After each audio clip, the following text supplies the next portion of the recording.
On the morning of March 14, 1988, Stage 7 of the Burbank Studios lot was already running at full temperature before 7 o'clock. The California sun had been up for 40 minutes. The asphalt between the sound stages held the heat from the day before. 41 crew members had signed in at the gate. 17 stunt performers were already stretched and taped. There were 3 cameras on floor mounts, a catering cart parked against the east wall, and a director's chair with a name on the back that had not been sat in yet.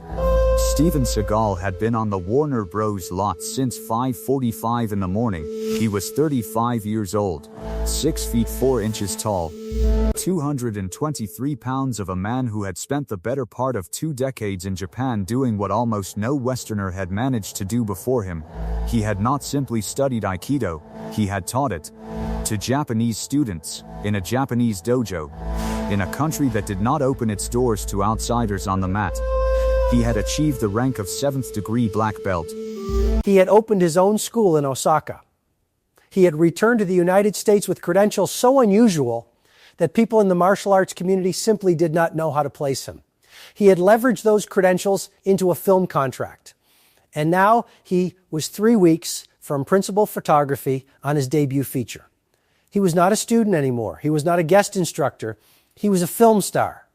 That distinction had settled into him the way certainty settles into a man who has rarely been proven wrong about himself. The stunt coordinator that morning was a man named Ray Donovan, who had 18 years in the film industry and had worked with actors ranging from extraordinary athletes to men who needed 3 months of training before they could throw a convincing punch. Ray had assembled a crew that understood the difference. They were professional enough not to say out loud what they were watching, and experienced enough to know exactly what they were seeing. At 6:53 in the morning, a man walked through the east door of Stage 7. He was wearing a gray t-shirt that had been washed enough times to lose its shape. He was wearing jeans. He was carrying a paper cup of coffee in his left hand, and he had a baseball cap pulled forward enough that the shadow covered most of his forehead. He was not young. He did not move like a man who had recently decided to move well. He moved the way very old water moves, without effort, without announcement, finding the path that was already there. Nobody spoke to him immediately. He sat down on an equipment crate near the east wall, 3 rows back from where the stunt work was being rehearsed, and he watched. In the next 4 minutes, with no physical escalation that the crew had been prepared for, something was going to happen in that building that 41 people would spend the rest of their careers finding ways to mention in conversations. Nobody in that room understood yet what they were about to witness. The stunt rehearsal ran until 7:40. Ray Donovan was walking the performers through an Aikido-based sequence that Seagal had designed personally. This was important to Seagal. The choreography was his. The philosophy was his.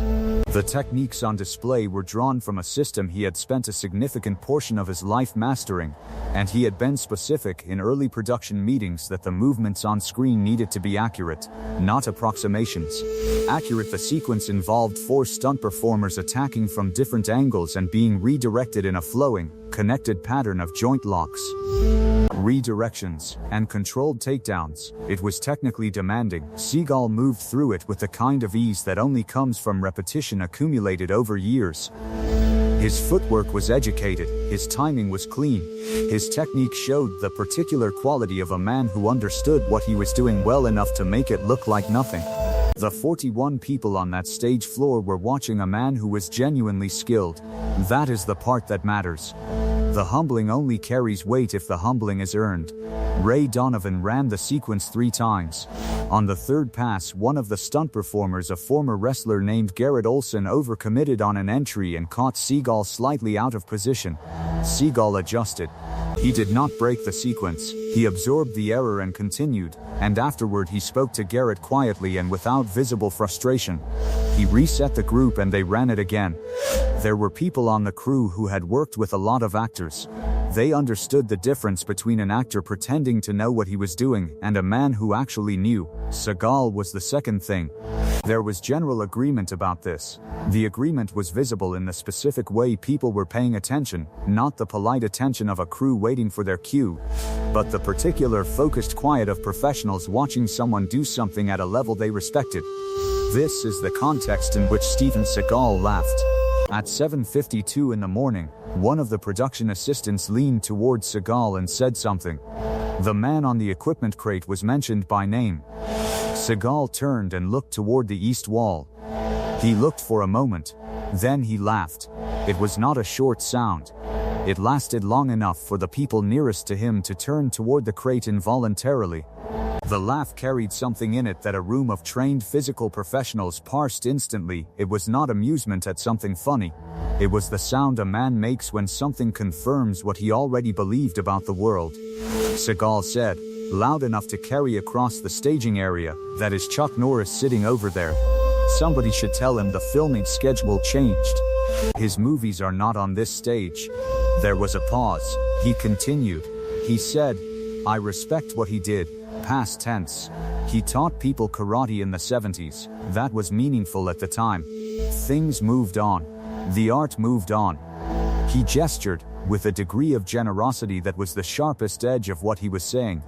If he wants to watch professionals work, that is his business. 41 people were now very still. If you have ever been in a room when a threshold is crossed, not a heated exchange, not a building argument, but the specific moment when something is said that cannot be retrieved, you know the quality of silence that followed. It is not an empty silence. It is a full one. It is the silence of people who understand what they have just heard, and are waiting to learn whether the other party has heard it too. He had heard it. Chuck Norris set his coffee cup down on the crate beside him. He did it carefully. He set it down the way you set something down when you are thinking about something else entirely, and the cup is not the thing you are thinking about. He stood up from the crate without using his hands. He reached up and removed his baseball cap.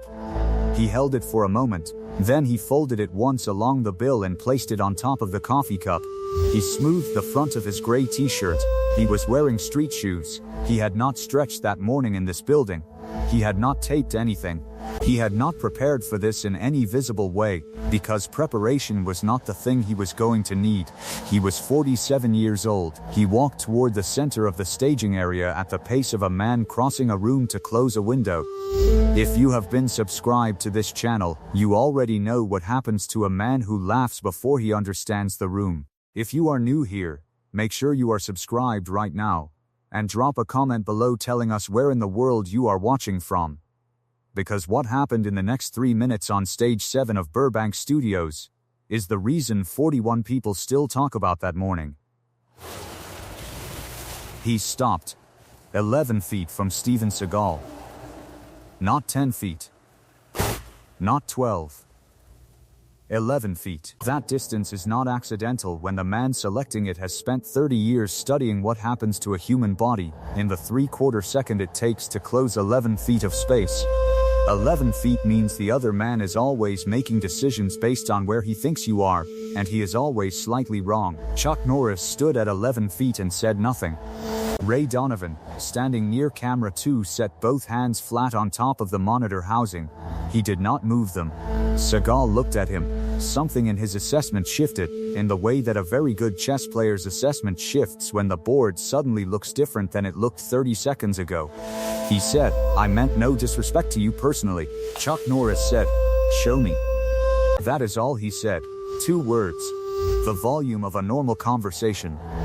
There is a principle that serious practitioners of the combative arts understand, and that most people spend their lives never needing to know.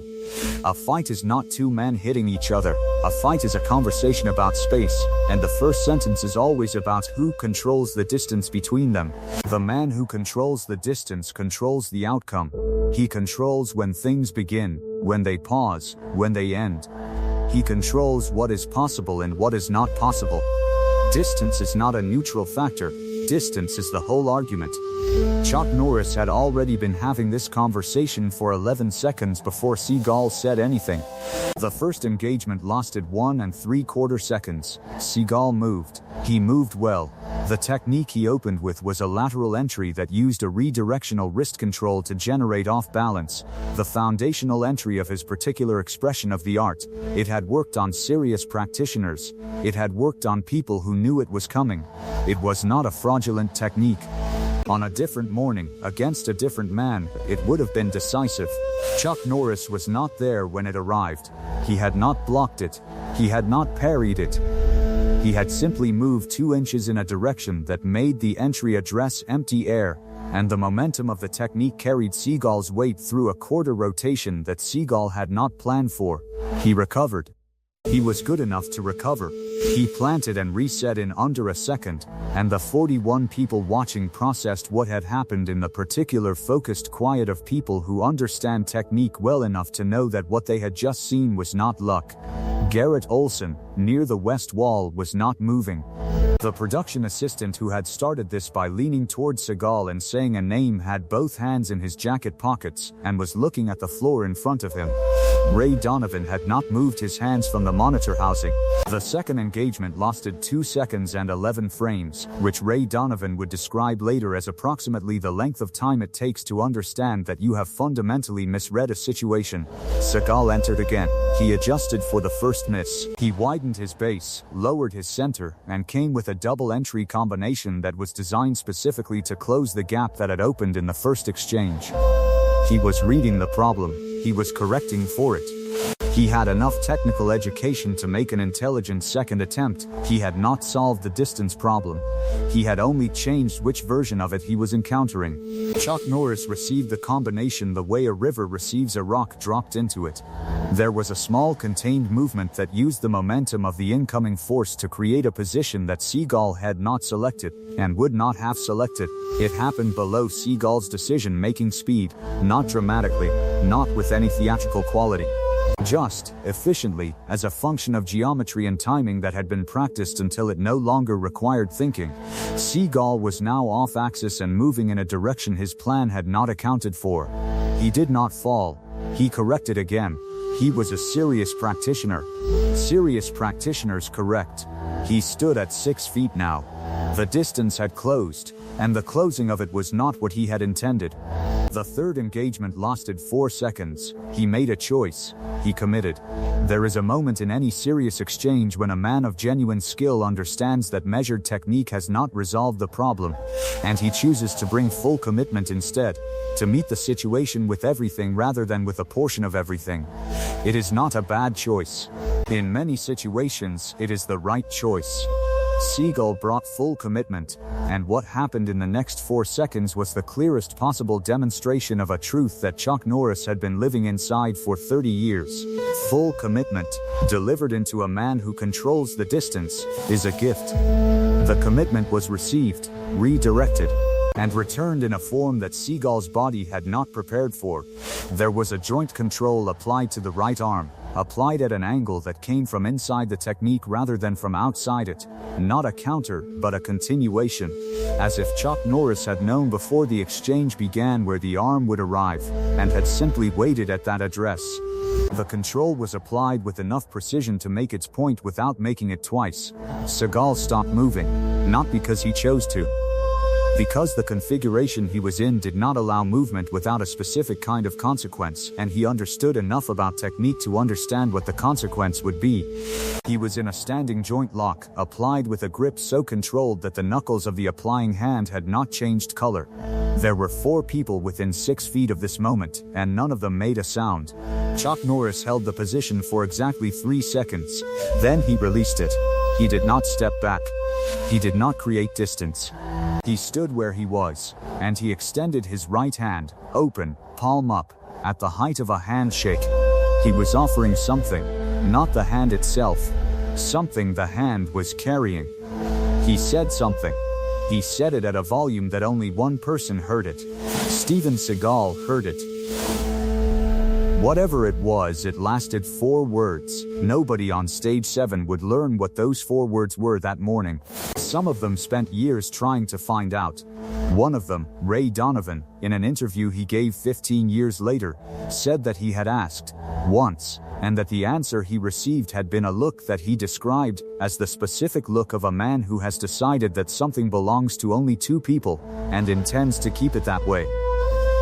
Seagal looked at the extended hand. In a moment like this one, a man stands at a fork in a road that does not announce itself as a fork. It simply appears. On one side of it there is something difficult, the acknowledgement that the story he has been telling about himself and the world has encountered a fact that the story did not account for. On the other side there is something easier, the careful arrangement of words that preserves the shape of the story while absorbing the fact. Both roads are available, both are traveled regularly. The road a man chooses in the 4 seconds after the hand is extended is frequently the truest thing he reveals about himself in a decade. Steven Seagal chose the difficult road. He took the hand, he held it, he said something back. He said it at the same volume. Then he said, "Loud enough for the room, I owe you an apology. And I owe this crew an apology." He said nothing else. Chuck Norris nodded once. He released the hand, he turned and walked back toward the equipment crate at the east wall. He picked up his coffee cup. He unfolded his baseball cap and put it back on. He sat down. He watched the rest of the morning rehearsal from the same crate, in the same position, with the same paper cup. Nobody approached him for the first several minutes. This is a particular kind of respect, not the respect that is given with words and gestures, but the respect that is given by leaving a man alone when alone is clearly what he has chosen. Garrett Olson was the first to approach him. He sat down on the crate beside the equipment crate and said nothing for about 30 seconds. Then he said, "I've been doing stunt work for 9 years. He paused. "I've never seen that." Chuck Norris said, "You weren't supposed to see it." He meant, Garrett understood later, that if the morning had gone the way it was supposed to go, no one would have needed to see anything. A morning rehearsal would have been a morning rehearsal. A paper cup of coffee would have been consumed. A man in a gray t-shirt would have watched for a while and left. Ray Donovan walked over at 9:15 when the crew had broken for a short rest. He sat down on the other side. He did not say anything for a moment either. Then he said, "I need to ask you something." Chuck Norris waited. Ray said, "How long did you know?" Chuck Norris looked at him. Ray clarified, "How long did you know what was going to happen?" Chuck Norris considered this. He said, "Before I sat down."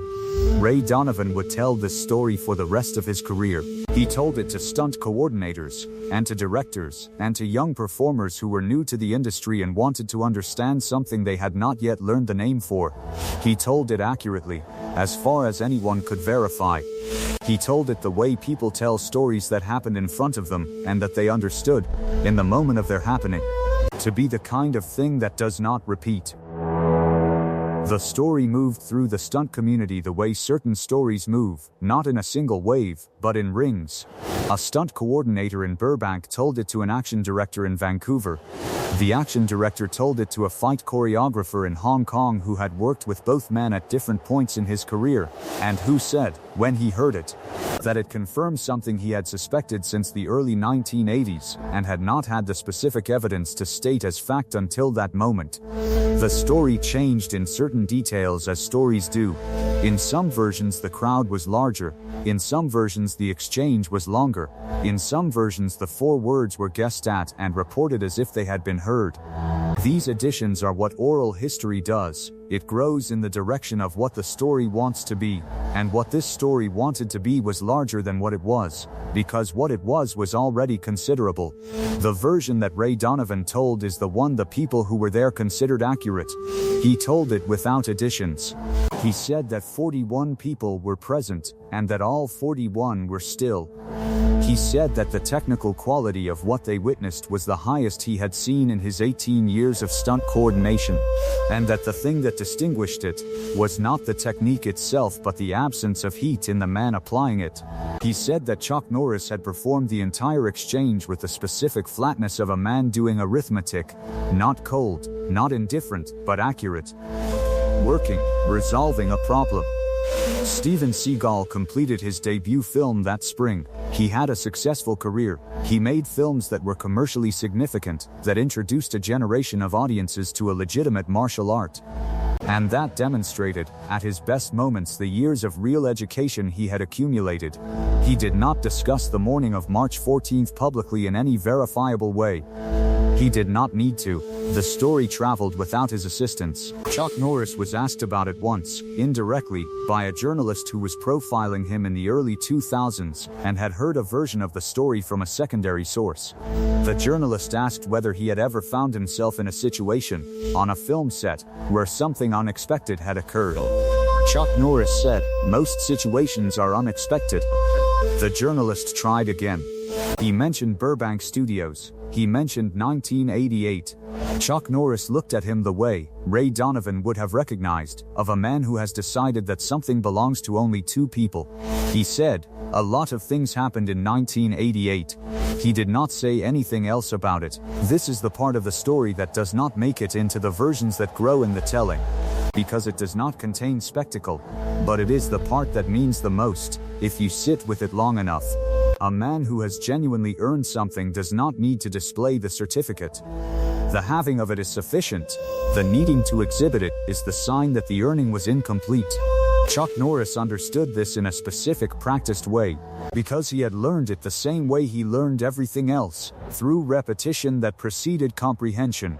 He had stood in enough gyms, in front of enough challengers, through enough years of real work, to understand that the demonstration is not the point. The demonstration is what happens when someone else insists on it. The point is the preparation that makes the demonstration unnecessary in most rooms, and decisive in the rooms where it is not. There is a thing that the morning of March 14, 1988 illustrates that takes a while to state clearly. It is not about one man being better than another. Men are better than each other at everything. In rotating order, depending on the morning and the room and what the specific demand of that morning and room happens to be. What it illustrates is what happens when a man confuses the story he has been telling about the world with the world itself. Seagal was genuinely skilled. His assessment of his own skill was not fabricated, but his assessment of the boundary of his skill, of where it ended and where something else began, had not been tested in the specific way that a man on an equipment crate in a gray t-shirt was capable of testing it. The story you tell about yourself and the thing you actually are will live together in the same body for your entire life. Most mornings they are close enough that no one notices the distance between them. On certain particular mornings, in certain particular rooms, the distance becomes visible. The wise response to that visibility is the thing Steven Seagal did at Stage 7 on March 14, 1988. He saw it. He named it. He extended a hand and then he took the hand that was extended. He did not construct a careful arrangement of words to preserve the shape of a story that had just encountered a fact. He absorbed the fact. That is what the difficult road looks like when a man takes it. The man in the gray t-shirt walked out through the east door of Stage 7 at 11:23 that morning. He was carrying the paper cup. He had finished the coffee long before, but he carried the cup to the door. Garrett Olson watched him go. So did Ray Donovan. So did most of the 41 people on that floor, in the particular way of people watching something that is leaving a room and taking a quality of the room with it. The door opened. The California light came in flat and direct off the asphalt. The door closed. Out on the lot, between the sound stages, the day crew was moving equipment from Stage 4 to Stage 12. A forklift was carrying cable risers. The sky over the hills to the north was the specific pale blue of a California morning that has fully committed to being hot by afternoon. Two production assistants were eating from paper bags near the catering truck parked against the south wall. A bird was doing something in the eaves of Stage 9. The world did not pause for what had happened inside Stage 7. The world continued. It kept doing what it does, moving things from one place to another, conducting its own business, remaining entirely indifferent to the fact that 41 people had just watched something they would still be talking about in 20 years. That indifference is not nothing. It is the frame that gives the picture its proportions. The thing that happened that morning was significant, because the morning itself was ordinary. If the world had paused, the significance would belong to the world. Because the world did not pause, the significance belongs entirely to what was earned inside that building by two men and the specific history they each carried into the room. Next time, we follow Chuck Norris to a private gym in Dallas, Texas, in the winter of 1977. 1995, where a former professional fighter who had never lost a full contact bout challenged him to step onto the mat in front of 8 of the man's own students, and what the students witnessed in the following 6 seconds changed the way one of them taught the art for the rest of his life.